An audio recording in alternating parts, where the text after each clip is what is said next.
Hello, everyone. My name is Mustafa. I am the president and founder of Legally Bright.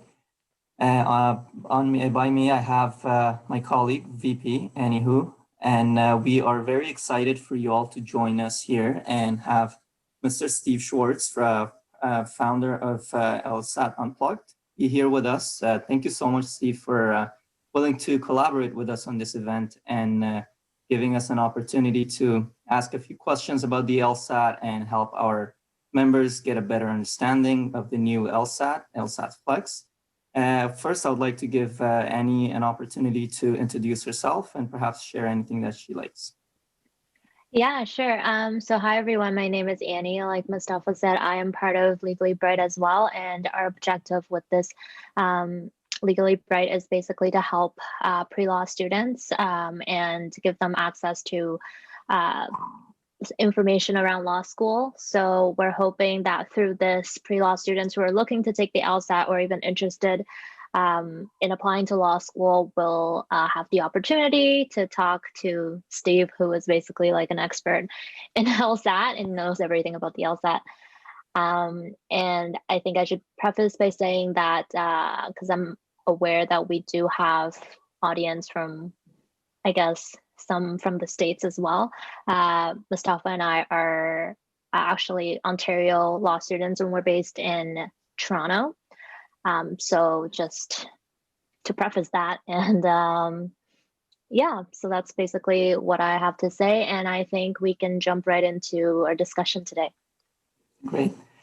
Okay, so Steve, can you please give us a brief overview of what LSAT is exactly, and how does it differ in terms of being, when students are being assessed and their scores, how is that different from a traditional test that is taken at a university or college level? Ooh, that's a good question. And by the way, thanks to both of you for having me. I'm excited to have this discussion with you all. So I guess a big differentiator for the LSAT is that it's harder than a lot of exams students have encountered up to this point. And it's also a bit more of a level playing field across North America and across the world, really. You have people majoring in all different subjects in college. Some majors have more grade inflation than others, but the LSAT is a great equalizer in a way across a wide variety of disciplines. If you're majoring in art history, you're competing against others majoring in philosophy, others majoring in political science. And so everyone's taking the exact same exam, regardless of their background. And so this is really the best way for law schools to evaluate applicants from different colleges and different majors, different disciplines, different backgrounds. And so for that reason, because it's also a select group in particular of those who are applying to law school, it's a bit tougher. You're competing against tougher competition than previous areas. And so it could be a bit of a challenge at first. Absolutely. I mean, it's definitely a test that is not easy. Annie and I have been through it. I'm sure you have been through it. And it takes a lot of time and dedication. I personally had to put in at least 8 hours of studying a day while working part-time, trying to make money on the side. But it is definitely not an easy test. And for those who are willing to take the test, I highly encourage not to take it lightly and put in as much hours as possible. Annie? Yeah, totally agreed. I think I made the mistake by, doing exactly what you said, leaving myself not enough time to study. And I was also kind of doing it after undergrad. And I probably only really studied hardcore for 2 to 3 months. So it was hard for me to get the score that I wanted. And I wish I would have left more time to study for the LSAT. I don't know if Steve, you have any, I guess, suggested timeline in terms of studying for the LSAT and just from your personal experience? Yeah, I certainly do. Definitely. Yeah. I mean, a lot of folks will typically spend 2 to 3 months and invest that amount of time only in studying for the LSAT. And that's how a lot of traditional in-person prep classes would be organized. But in my view, in my experience, it typically takes 5 to 6 months to reach your fullest potential on the exam. In my case, I studied for it kind of casually on the side at first, and I was in for a rude awakening when my scores stayed in the low 150s for several months when I was aiming for a top 14 law school. it ended up taking me an entire miserable year to achieve a 175 in the end. And I wish I had done a lot of things differently. I don't think it needs to take anybody a year, but definitely in my experience, those who tend to do the best tend to spend a bit longer, closer at least to 5 to 6 months. Right. That makes sense. I guess so. My next question is, a lot of students have been advised to take a diagnostic test before, studying for the LSAT, just to get a better idea of where they're starting. And I've heard of questions where it's like, if I'm starting in the low 140s or even 130s, do I have the potential to, aim for 100 and 160s, 170s? What's sort of your input on that? Yeah, you certainly can. It just takes a lot of work. And that's a reason I don't typically recommend cold diagnostics. I rarely encounter anybody who's happy with their cold diagnostic having done no prior studying. And I'm curious to hear from both of you, if you're willing to share what your initial diagnostic scores were and how things changed over time as you studied more. Sure. I guess I can go first. The first test that I took on my own, I think I scored roughly, I believe it was a 143. And that was without studying for it. And for the first time, I just wanted to see where my skill set is and what areas I need really improvement. And then afterwards, I took a course and also did a diagnostic test there, scored roughly around the same range. And then I studied, as I said, 8 hours a day, try to improve some of the weaknesses that I was able to identify when taking the practice tests. And over time, just a lot of work and dedication, I was able to improve in certain sections. But the most difficult section for me was the logical reasoning. And there's 2 sections of that, I believe, in the LSAT, at least before LSAT-Flex. And so that was a big sort of obstacle for me because since there are many questions on it, you need to do really well in that section to really get the score that you want, or a competitive score. So most of my time went towards improving that section. I was fairly good at logic games and also reading comprehension. Reading comp was because I studied law and society for my undergrad, and I was sort of used to reading a lot of cases and being able to identify arguments, like the structure of the paper, and sort of weaken and strengthen what the authors were arguing in the case. So if you do have a background in reading legal cases or even writing essays, I think reading comprehension might be relatively easier. But in terms of logical reasoning and even logic games wasn't as difficult as logical reasoning, but that was sort of my experience. And over time, as you mentioned, Steve, you have to take roughly 6 months studying for it. I believe I studied after I graduated from undergrad. So I did 4 years of undergrad and I took a year off to study for the LSAT. And within that year, I studied approximately 7 months, I believe. And I also prepared my law school application.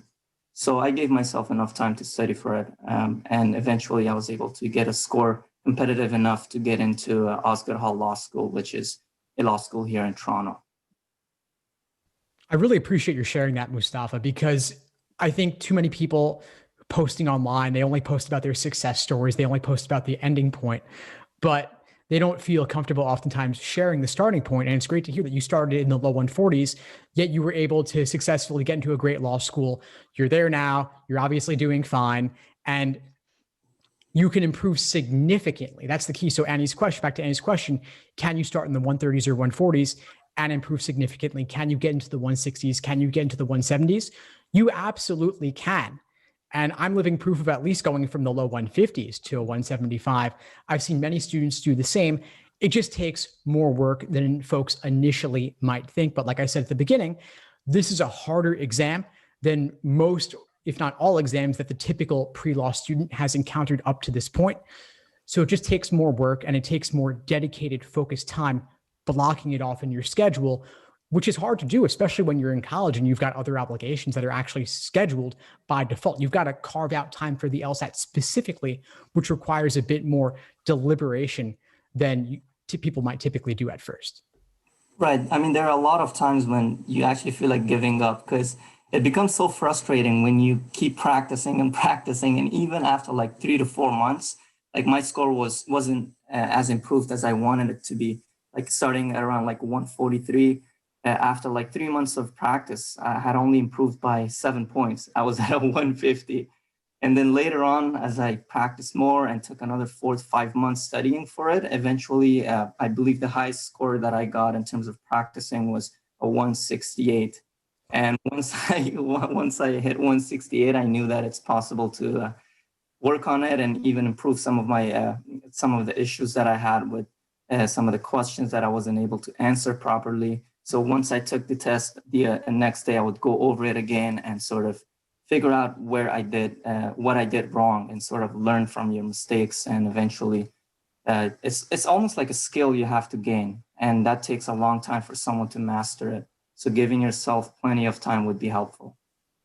Yeah, I want to call out one thing you said, which I think is really important and doesn't get enough attention typically, which is learning from your mistakes, engaging in that in-depth review process. For me, that was the biggest breakthrough when I stopped taking exam after exam and obsessively measuring my results, tracking them on spreadsheets and hoping that something would magically change when, at that point, there were only, I think, 40 something numbered exams. Now there's 89 numbered exams. So there's nearly double available what there was back then. But even still, the default mode that a lot of students take is just taking all the exams in order, maybe starting with exam number one, maybe starting with whichever random book they happen to have gotten from a friend. But it's not enough to simply take exams. You've got to first learn the theory and the concepts, then apply them, then figure out what you're getting wrong and why. So reviewing everything you get wrong, everything you have difficulty with. And I've been refining what I consider the ideal review process over time, and I'm still experimenting with it and encouraging students in my courses to do the same. But I've distilled the best I've learned up to this point in what I call the Socratic review method, where you analyze, let's say for logical reasoning, the short argument, also known as the stimulus, the question stem, and the answer choices to see exactly where your misunderstanding comes from, reviewing it in depth, even writing out your own explanations, articulating it out loud, not just in your head. Because in your head, it's too easy to say, oh, I get it now, and move on after looking at the answer key. But you've got to slow it down. I'll tell people, bring me the 3 to 5 hardest problems you've recently encountered, and we'll review them in excruciating detail. I had a class last week. We reviewed just one reading count passage, took us an entire hour. We didn't even get to all the questions, just that one passage. It's hard work, but that's the key. And I think a lot of it does relate to law school, reviewing in depth. But tell me your experience. What's it like in law school? Oh, law school. I mean, some of the skills you gain through studying for the LSAT definitely helps. As I mentioned, like if you do well in the reading comprehension section, you're able to sort of figure out the arguments, the weaknesses, the strengths within a given paragraph.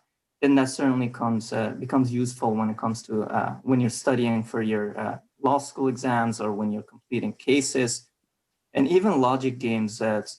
For example, recently in my torts class, we talked about how damages are distributed and how different parties are held liable. I mean, knowing how to navigate through some mathematical equations and being able to identify different elements within an argument that has like mathematical equations, I thought logic games really helped me in that sense. So it is like I've heard a lot of people say that the LSAT does not really say much about your intelligence, or it can't prove whether you can do well in law school or not. To an extent, that is true, but at the same time, I feel like the skills you gain through the LSAT certainly be helpful and useful when it comes to completing law school readings or doing well in the exams, and even in everyday life. I mean, it's important skills to have, even when you're arguing with someone, or even when you're presenting or engaged in a conversation, an intellectual one. So definitely it has more perks than just academic. I think on my part, I appreciated from the LSAT at least the skill to be able to synthesize whatever I just read. So I think that made me realize how important it is to break down the stimulus in order to understand something, because at in the beginning when I was studying for logical reasoning, I didn't feel like I understood the stimulus enough, but because I was sort of rushed in time, I sort of went down to the answer choices first. And I'm like, okay, let me just look at the answer choices and figure out the question from there. But I figured, as time went on, that wasn't the right way to go about it. And that sort of dragged my score down. So just going back to what I learned from LSAT, just being able to read something and then synthesize it, because in law school, the amount of readings you have to go through is ridiculous. And it really helps to be able to, read 20, 30 pages and then being able to summarize it and know exactly what the point is from those 30 pages. Wow, that's a great point, Annie. I'm glad you raised it. A lot of times folks will read the argument, they'll read the stimulus, and they'll be like, I kind of get it, but I'm not really sure. Let me look at the question and the choices and see if those help. They're never going to help. They're never going to help. The choices only make sense in the context of the stimulus, because they're asking you to strengthen an argument or weaken an argument or find a parallel argument. How can you find a parallel argument if you don't know the original argument? How can you strengthen an argument if you don't know what the argument is that you're dealing with? And so slowing down and understanding the stimulus first, or at least understanding it in depth, is really important. In a way, the question stem type is almost arbitrary. I could take any necessary assumption stimulus and turn it into a flaw question. And I find it really useful to reframe it. If you say there's a gap in this argument, what flaw is the argument guilty of versus what is an assumption underlying the argument that the argument requires? It's pretty much the same thing. The only difference is whether we give the person making the argument the benefit of the doubt or not. But we're interpreting how reasonable the argument is, in other words. LSAT tells us how to view it. Are they reasonable or not? Doesn't matter. LSAT tells us the perspective. Either way, we still got to evaluate that gap. Also, something that you said, Mustafa, jumped out to me as well about how the LSAT relates to law school or not. And of course, you would imply that it does to some extent. And I think that's important to recognize, because folks will say the LSAT's dumb, it doesn't test anything. And it's true, your LSAT score certainly does not define you. It does not define how well you will do in law school, does not define how you will be as an attorney or whether you'll even pass the bar. But there is still some relationship specifically between LSAT scores and first-year law school grades. That is the correlation. That's why the LSAT is considered a valid and reliable admission test, but it's not meant to indicate how successful one will be in their legal career, certainly. Absolutely. I definitely agree with that. And as I mentioned, the benefits are certainly, they show themselves when you're completing the readings and even when you're in class. So speaking of the LSAT, and we understand there's a new LSAT now, LSAT-Flex. How different is that from the LSAT that Annie and I wrote a few years ago? What are some of the major differences, and how should students, I guess, prepare themselves for this new LSAT-Flex than they would have had it not changed? Yeah, great question. So the LSAT-Flex is more similar to the regular LSAT than it is different. So you've still got logic games, logical reasoning, and reading comprehension. The question difficulty is no more or less than the regular LSAT, and law schools do not care which one you take. So a 180 on the Flex is just as good as a 180 on the regular. A 160 on one is just the same as a 160 on the other. Law schools do not care. LSAC has vouched for the Flex as being equally reliable, equally valid, and law schools take them at their word, and they should really, because they're really sticklers for specifics. They're big on their data analysis. They wouldn't put this out if they didn't think it was a good exam. That being said, though, of course, there are some differences, especially in terms of how students should prep. So first off, why is there an LSAT Flex? Because of COVID. They can't administer the LSAT in person. It would be too difficult to do it with proper social distancing and such, finding locations and whatnot. And it would be hard to wear a mask that long anyway, and taking an exam in a cramped space, certainly. And so people are doing the LSAT Flex at home or at a hotel. From basically, you get to choose the environment as long as you have a good Wi-Fi connection, a good device, and nobody's going to be walking around in the background or interrupting you. So it's at home, online, 3 sections, not 5. You said earlier, Mustafa, 2 sections of logical reasoning on the regular, not the case on the Flex. The Flex only has 1 logical reasoning section, 1 games, 1 reading comp, and no experimental. So they've removed the experimental section. They've also removed one of the logical reasoning sections. So it's shorter, 3 35-minute sections, and you're done in 2 hours. So that's nice. I mean, assuming you've got a good place to take it, you're done in 2 hours and you can do it wherever, no other test takers around. I think it's pretty good for most people. If you don't have a good device, or you don't have a good internet connection, or you don't have a good home environment, it's fine. LSAT will hook you up. They'll give you a loaner device. They'll even reimburse you up to $125 to take it at a hotel. So it's not going to be the Ritz-Carlton, but it should be hopefully good enough. That's great. Great. Oh, sorry. I So wish, just I wish that was the case when we were taking the LSAT. Instead of 5, 3 sections, that's pretty helpful. Yeah. Yeah, I guess just building off of that point, logical reasoning was actually, one of the more opposite from you, Mustafa. I just couldn't do reading comp. So how do you think, Steve, this affects students who are sort of reliant on logical reasoning to boost their score? Because suddenly you have one LR section when you can have 2 in the in-person LSAT. Does it make a difference? That's a very reasonable question, because of course, while the regular LSAT and the Flex are said to be similar, obviously there's a difference in percentage. Logical reasoning was half.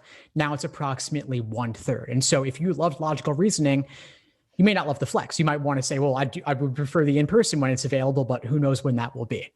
So theoretically, you could wait until there's a regular LSAT, if and when there will be a regular LSAT in the future. I certainly hope, fingers crossed.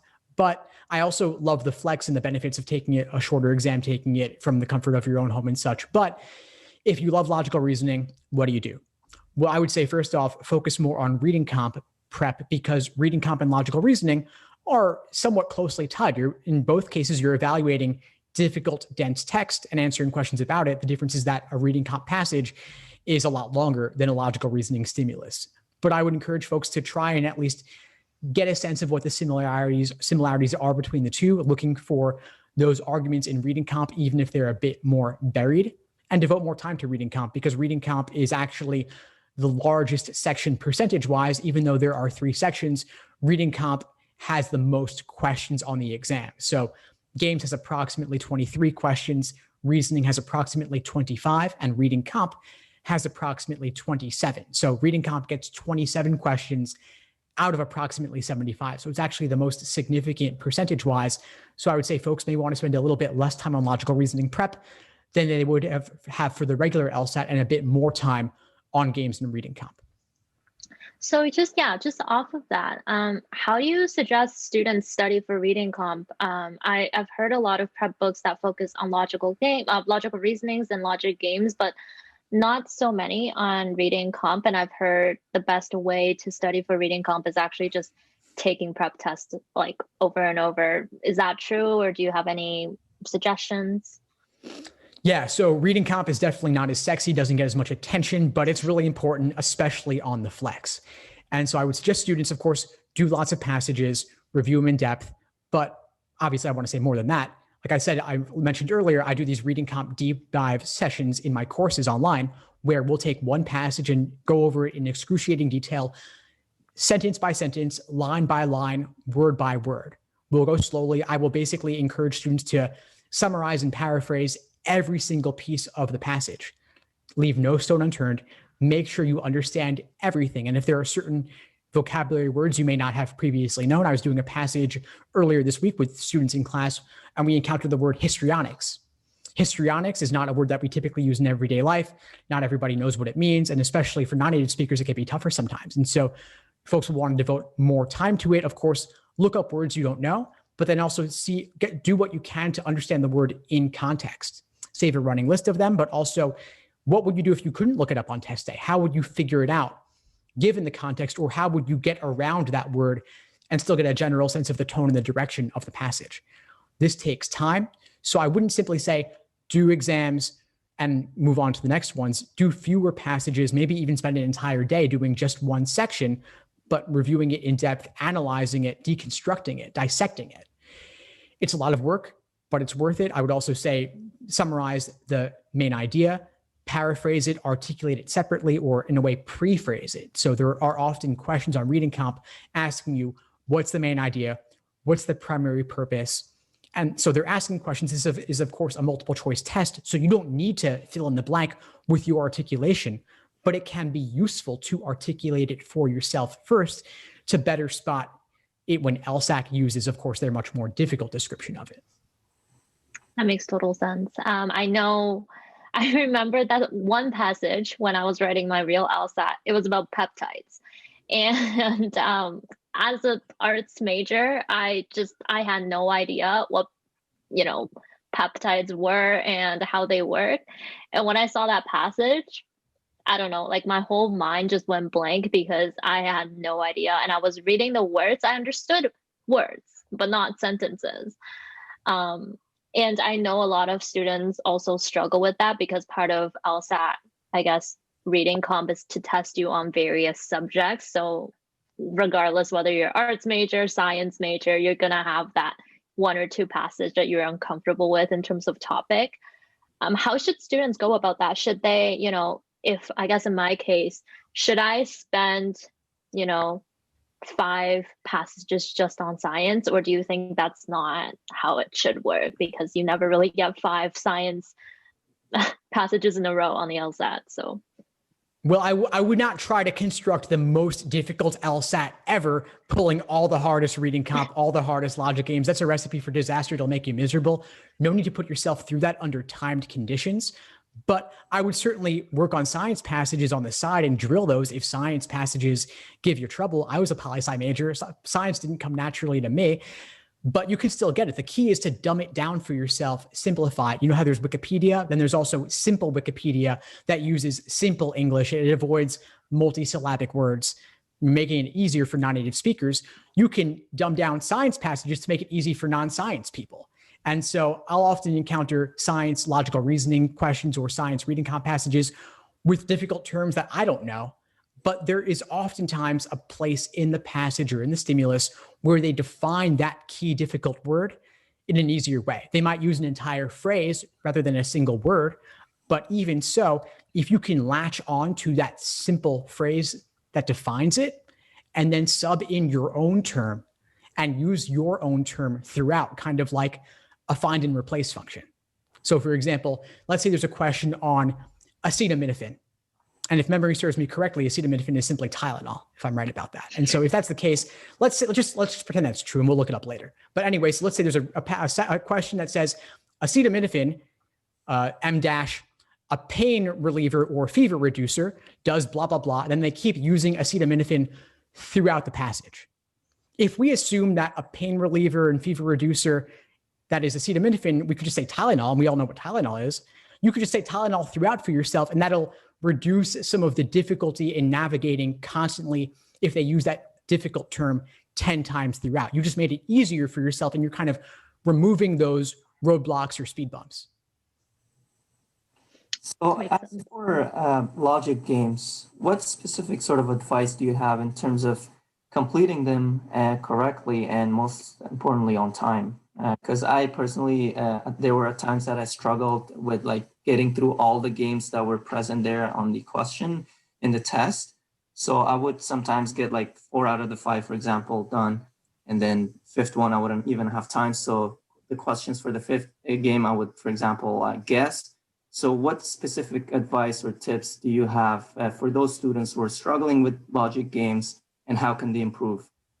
So there's 2 big ways to get better at games. And by better, I'll say faster, then I'll zoom out from there. So you get faster at games by making more inferences up front and maximizing your use of previous work.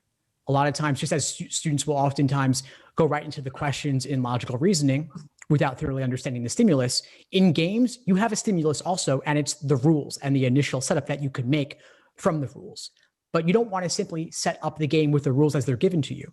You want to actually go beyond that and make inferences, looking to combine the rules together wherever you can. Oftentimes, if there is the same variable featured in multiple rules, you can link those rules together to derive an inference. And games is all about testing the inferences that they hope that you'd be able to make.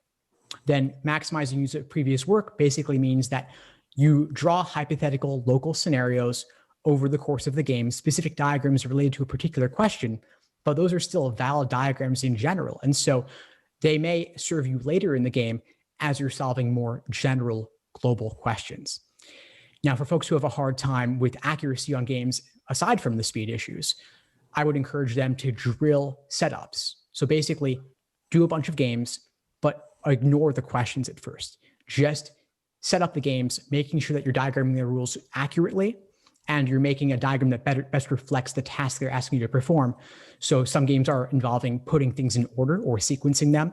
Other games involve grouping, where you're choosing some variables and not others, or associating variables of one category with those of a different category. So you want to make sure that you understand the task correctly, and you've created a diagram that reflects what they're asking you to do.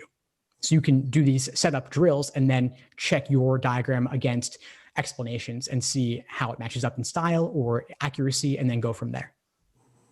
So I guess having a really good understanding of what game types there are would be certainly helpful in answering the questions on time and correctly. Now, I also understand that one of those games that appear on the LSAT mostly might be a miscellaneous game that you have. I guess you're not familiar with the format of it. What advice do you have in terms of tackling that sort of game type? Yeah, so I call these curveball games, but basically they're just simply games that don't fit the mold of a standard game. Like I said, ordering, grouping, those are pretty typical. There are plenty of those out there. People generally know what to do after they've studied for a while, but the curveball games, they throw folks for a loop. And I would say drill those, and I do say drill those, but you also got to understand that you can't blindly copy techniques for those, because by definition, they're unique. So like, for example, like if you've seen a unicorn before, a unicorn isn't a unique animal, but seeing that won't prepare you to see a dragon, because they're totally different creatures. So I would say basically get used to throwing yourself for a loop. Get used to putting yourself in those uncomfortable, unfamiliar situations, so that you can recognize that although the task may seem different, the diagramming style may be different, at the end of the day, the underlying theory is constant across game types. They're looking for you to make inferences. They're looking for you to take abstract rules and form a generalized interpretation for yourself that you can apply consistently throughout the game. Awesome. Thank you. I remember on one of my LSATs, a game threw me off, and turns out it was a circular game. And when I was prepping for the LSAT, I remember hearing people say, don't focus so much on the circular games, because those sort of appeared in the older tests and not so much in the newer tests. And guess what? It showed up on my real LSAT. So I guess my question is it worth focusing on those games that are sort of not common when you're on a time crunch? Yeah, so that's a thing that comes up a lot. And I was actually going to bring that idea up, which is that although there are curveball miscellaneous games that can throw folks for a loop, and they're obviously really scary when they come up and everyone talks about them online afterwards, unless you're scoring perfect or close to it on games, I would focus more on the more common game types first. So make sure you've got ordering down before you even look at mastering curveball games, because ordering is much more likely to show up, and it's much easier and more common. So I would just say start there, ordering, grouping, then the more rare, unique types.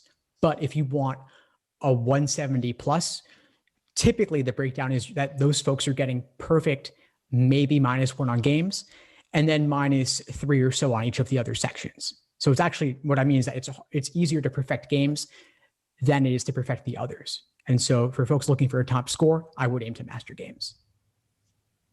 And on that, I have a controversial question. So sure. What is your opinion on skipping questions? Like when I see the substitute rule in games, or when I see parallel reasoning and logical reasoning, what is your take on skipping those questions to save some time?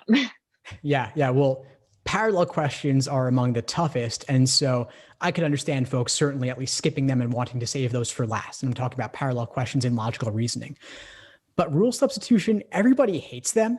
They're actually not that bad, to be honest. They just seem weird because they're kind of infrequent. They're at the end of the game. They seem to be changing the nature of the game, but they're actually not. The whole idea of a substitution is that you're not changing anything. So the 4 wrong answers are all changing something about the game. They're either more limiting than the original rule or less limiting than the original rule. And I actually taught an entire class just on these because people were asking me about them so much. But a key takeaway I'll share with everyone now is simply drill them on the side. They've appeared on nearly every single exam since exam 57, which was about 10 years ago. Not before that, but starting with the 57. So you just basically pull out all the games involving rule substitution and do only the setup and that single exact question for each of those games, and you'll see the patterns in how to approach them.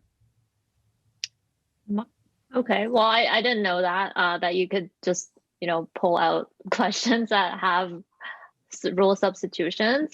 And I guess just around that, let's talk a little bit about resources. So exactly on that, do you know of any, resources that does that, where you can sort of narrow down a question that you're not super comfortable with, and then they'll sort of give you, what question from what prep test focuses on those weaknesses? Totally. Yeah, I've got it all on my website, the LSAT blog. I've got categorizations for everything. I've got categorizations for logic games, logical reasoning, reading comprehension. So I've laid out ordering games by type and by difficulty, logical reasoning by all the 15 different question types, reading comprehension by topic, and not just humanities, social science, natural science, law. I actually broke it down more specifically to say, okay, well, these are all the passages dealing with objectivism versus subjectivism in philosophy, and also as it applies to science. So if you don't like that topic, you don't know the idea of what it's about, you can drill those passages. And I've done it for rule sub as well. For logic games, rule substitution questions, I've categorized those and listed them. I've done the same for the curveball games, the miscellaneous games. And so the idea of pulling out certain things to focus on, I mean, you could do whatever you want. You don't have to just do the exams as they're laid out, 4 sections as they're in the published exams, and doing them in order or timed. LSAT kind of mixes everything up, but folks like me make it our mission to dissect the exam, to deconstruct it and lay things out by type so you can work specifically on what gives you trouble. And I've laid this all out in my LSAT study plans as well to remove all the guesswork about what to do. That sounds great. Also, I'm just noticing there's some questions coming in, and I think we're going to be addressing those questions.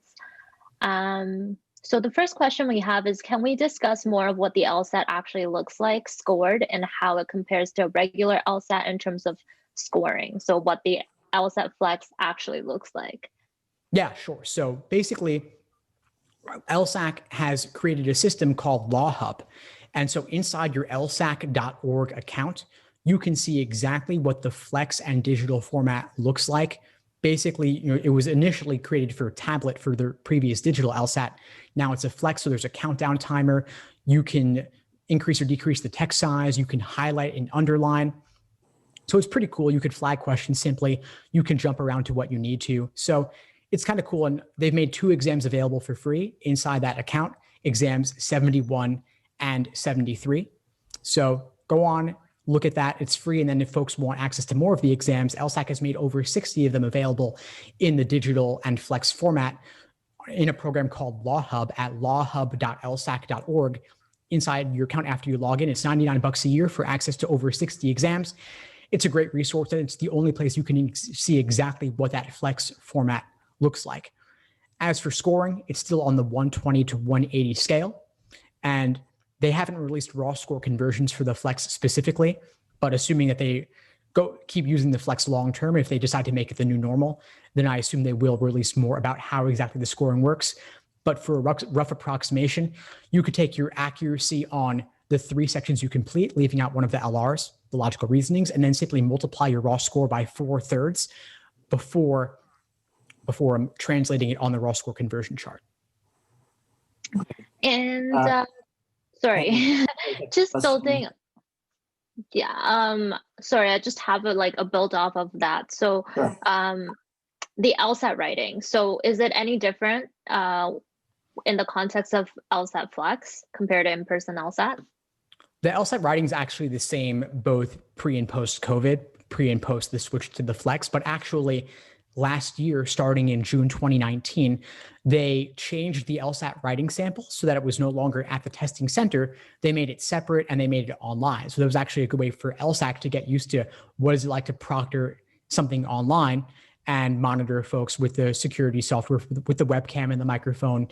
And so you do the writing later, regardless whether it was in person or online. Starting in June of last year, it's at home, online, a separate session from the Flex. So you're doing it for 35 minutes, a separate session, likely a separate day if you want. And it's not scored, but because it's typed now and it's online, law school admission officers are more likely to be able to read it because it's not handwritten. And so they may take it a little bit more seriously than previous. So there's a question here. What tips do you have for those struggling in arguments? Any resources to help? Yeah, well, I've got plenty available online for free on the LSAT Unplugged YouTube channel and podcast. I've done lots of breakdowns of different logical reasoning question types. And in particular, I would suggest folks look up that Socratic review method I mentioned to actually really get deep into the roots of what might be giving you trouble in terms of understanding an argument, understanding a stimulus, or getting tripped up by wrong answer choices. Great. So if person asks, if you don't like starting with a cold diagnostic test, where do you recommend students begin with their studying? So typically, the reason I don't recommend a cold diagnostic, like I said, it can often be discouraging. And folks typically have to learn the same stuff anyway, because nobody really majors in LSAT in college, right? Something totally different, something totally new. I typically recommend starting with logic games because they are the most intimidating and foreign section for most pre-law students at first, but they're actually the most learnable section and the most perfectible. So I would start with games, specifically the easiest ordering games, and working up from there. If you want to start with logical reasoning or reading comp, that's totally fine. Just make sure you cover everything in the end.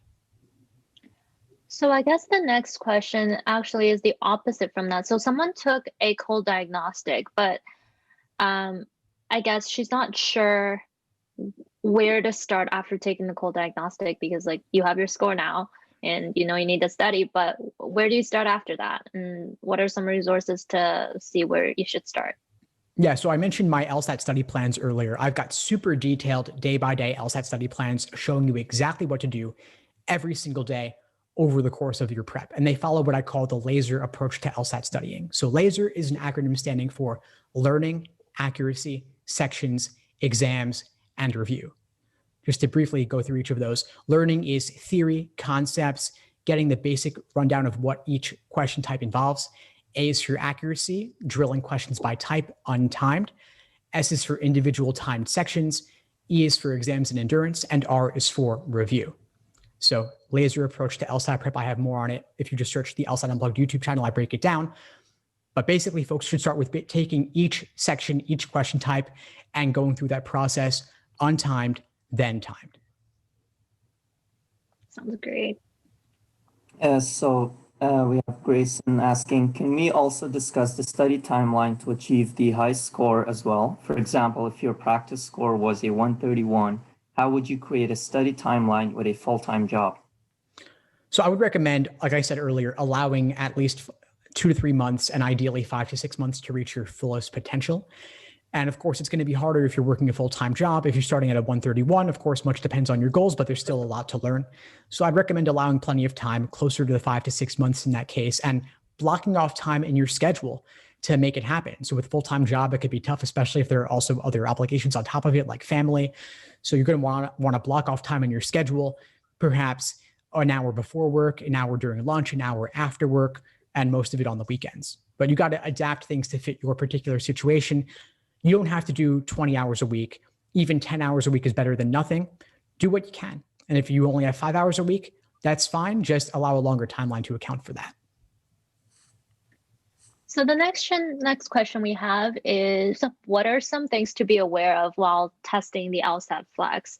Do you have any horror stories to share or exam day hiccups that you've heard of? Yeah, I don't want to scare anybody. Most administrations have been going fine recently. They've worked out a lot of the kinks since they started the Flex back in March of this year. Things don't always go perfectly, though. There are some things to be aware of. Specifically, make sure you have a really good internet connection. Because if your internet is shaky and it cuts out, that's a massive interruption. And during a timed exam, you definitely don't want to experience that. And so make sure your internet is solid, ideally plugging in your internet with an Ethernet cable rather than only using Wi-Fi. And if your at-home internet is not great, or you have roommates or significant others or family using the internet simultaneously, like if everybody is streaming Netflix or on Zoom calls at the same time, it's going to slow it down. Not recommended. If you can't make it work at home, again, reach out to LSAC and they will hook you up with a hotel to take it in. So they'll reimburse you to take it at a hotel. And then hopefully if the hotel has good internet, again, hopefully wired, you could have a smoother test day experience. Also, proctors are not always perfect. And so ask them before you start that if they're going to interrupt you or take over your computer for any reason, like security purposes, that they pause the clock so they don't take away time from you. So we have Shanice asking, what tips would you recommend for studying in between LSAT exams? Let's say you did an exam in October and are planning to rewrite it in November. So you've got about a 1 month gap between the October and November LSATs, and you wait approximately, in this case, close to 3 weeks for your score. So don't waste those 3 weeks. Make use of them if you're planning to retake. Maximize every day that you can, obviously, after having taken October. If you wanted to take a few days off, that's totally fine.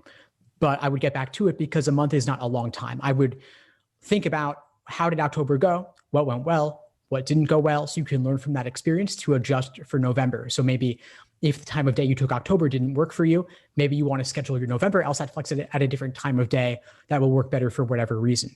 Or if you needed more of a warm-up than you got for October, maybe you want to do some warm-up questions before you start the November LSAT-Flex.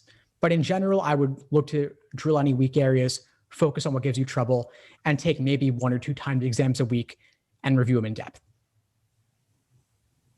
Sounds good. And so what do you think is the outlook for future LSATs? So do you believe LSAC will continue the flex after social distancing as an option in addition to in person, or whatever your thoughts are on that? Or do you think it's going to continue?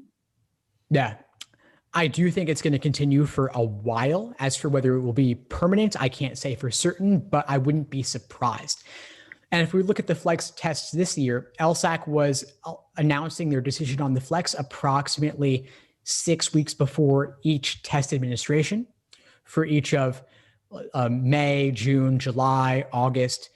But then for the November LSAT, they announced over 2 months prior.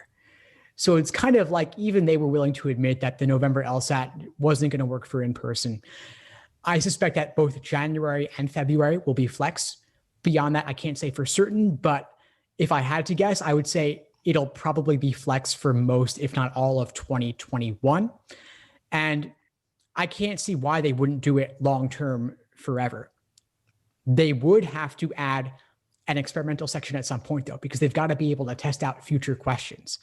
So I would expect that they're going to add on an experimental and allow a bathroom break at some point, either between sections 2 and 3 or between sections 3 and 4. But they've got to let you go to the bathroom at some point. So I think they'll add one back in. So it'll be 4 sections, not 3 is my prediction if they make it flex long-term. The question here is specific to reading comprehension and logical reasoning. So the person wants to, I guess, discuss more the principal and inference questions, and also inference questions and logical reasoning. How to exactly, I guess, tackle them, and what would some tips be? Good question. And so I'm going to focus on the inference part of that because I think it's more broadly applicable. You have it in both. And basically what you're looking for is something that is highly probable based on the stimulus or the passage. In some cases, not 100% guaranteed. It all depends on the exact wording of the question stem. But even though there's a little bit of wiggle room typically, and you can read between the lines a little bit, there is always support in the passage for whatever the correct answer is. And so I would always encourage students to, with whatever they have difficulty with or get wrong in inference, upon reviewing, go back to the exact lines supporting the given correct answer, and then think about what about the wrong answer choice may have tempted you and led you astray. What little key word in that choice pushed it over the edge to make it incorrect. And I think one that's also broadly applicable to people is, what advice do you have on how to improve your score after taking the LSAT-Flex? Received your score, but do not know what areas to improve on, since LSAT has not released your score sheet. Yeah, it's always nice to be able to see your disclosed test form afterwards to know exactly what happened on the big day itself. But that's simply one test. You can take any practice test and get an indication of what you need to work on. So I would say pull any fairly recent exam, maybe something from the 70s and 80s that are the numbered exams, do one of those and score that and see what gave you trouble there. But in reality, any single exam is not the best data point because it's not a large enough sample.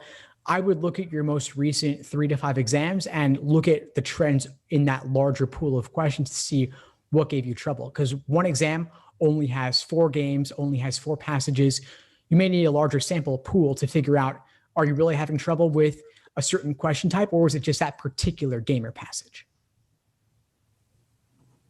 Thank you. And in terms of studying for LSAT-Flex, a person wants to know if, when studying for LSAT-Flex, should they take or practice with the 5 sections, or should they go ahead with 3 sections? If you know that you're taking a flex, I would do 3. So for folks studying for the November LSAT, approximately a few weeks away from now, actually, I would say do 3 sections. You know it's a flex. You know it's going to be 3 sections. There's no reason to do 5. I understand the idea of pushing the limits with endurance a little bit, and maybe you want to do that once or twice, but I don't see the reason to make that the default when you know you're doing a flex. For those doing January or February, taking the exam then, I do predict it'll be a flex, but I understand that you may not want to bet on that with doing only 3 sections, but LSAC will probably announce on those early enough that you could do plenty of 3 or 5 section exams, given whatever they decide. And Steve, I don't know if you can answer this, but someone was wondering, how are this year's scores trending compared to previous admission cycles? Are people scoring higher with more downtime and quarantine to study? I don't know if you have access to people's scores or if you have heard people telling you about their scores. But. Yeah, well, LSAC hasn't released any data on this specifically, but the exams equated. I only know what I've heard anecdotally. So I could say that basically the exams are, I'll speak theoretically and then what I've heard anecdotally. So theoretically, exams are equated. So they're going to adjust the difficulty and the curve, the quote unquote curve for whatever people do in a particular test administration or a particular cycle. So it's not going to be any harder or easier regardless. It's not like they can just give more people 175s if people do better. They'll adjust the curve accordingly.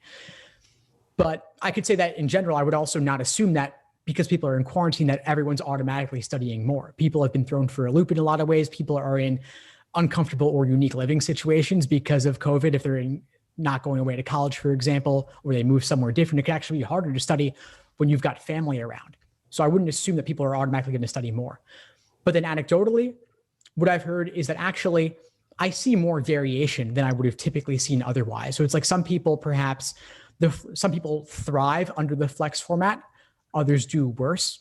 And so I would say to maximize your potential, really do what you can to simulate test day conditions specifically. So use Law Hub, use the online system, take your practice tests online. Don't study them out of books when you know you're doing the LSAT online, regardless of digital or flex. In North America, at least, you're doing it on a screen, not on paper. So prep accordingly.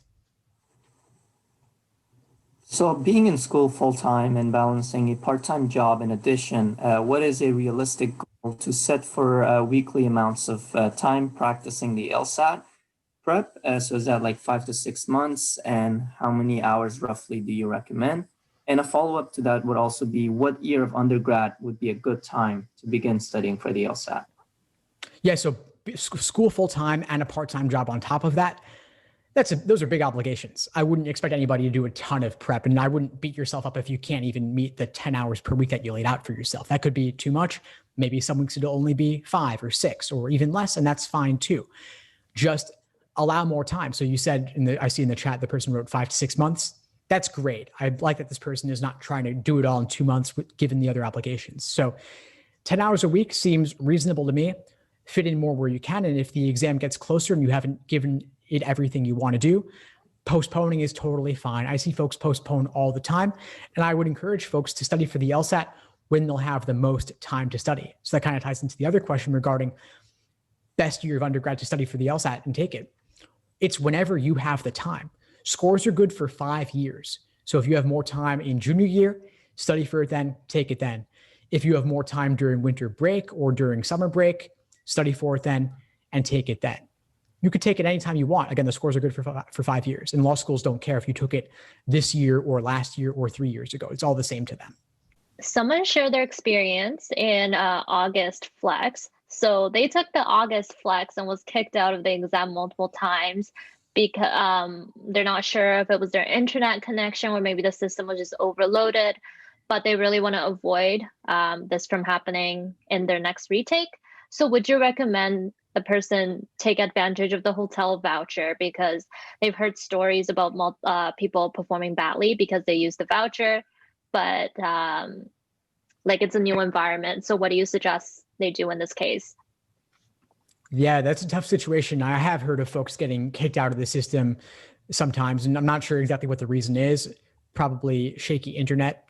So I would say if that's the case, then yeah, take them up on the hotel voucher. It could be tough to take it in a different situation. There's no easy answer on that, though. It kind of just is what it is.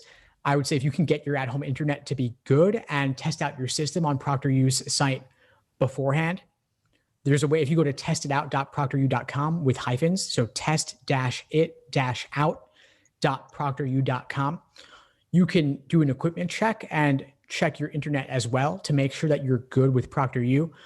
And I would do that at least maybe a couple of days before the exam itself to make sure everything's squared away. You can also reach out to LSAC and they'll mail you a loaner device. If it's maybe a device issue specifically, I might try using a different computer or using LSAC's loaner and see if that works better. Awesome. Thank you so much, Steve. This was very helpful, and I apologize for the people who we weren't able to answer all of your questions. You can feel free to follow us on Instagram, our page Legally Bright. We pair students, undergrad students with law students, and if you have any further questions, feel free to reach out to us and ask us, and we will try our best to answer you. You can also reach out to Steve. His Instagram is also LSAT. His Instagram is LSAT Unplugged. Steve, is that the best place to reach you? Yes, it is. So I'm all over the place. I'm on Instagram. I recently joined TikTok, so folks can find me there as well. I've got the LSAT Unplugged YouTube channel, the podcast, the Facebook group, Instagram, TikTok. I also have the LSAT blog, and folks can feel free to reach out to me anytime if they need anything at all. I'm really happy to help however I can. Awesome. Annie, I guess you can take a screenshot before we leave for our social media. Yes, let me just do that right now. Okay, great. I got it. Perfect. Thank you so much, Steve. This was very helpful, and I hope that, the attendees found it as helpful as we did. And best of luck to whoever is going to take the LSAT, and we wish you all the best. Yeah, thanks so much, guys. Steve. Bye. Thank you. Thanks for tuning into the show. Please subscribe if you haven't done so already to be notified of new episodes as I release them. And feel free to reach out if you need anything at all as you move forward with your prep. I'm happy to help however I can. In the meantime, I'll wish you all the best and take care.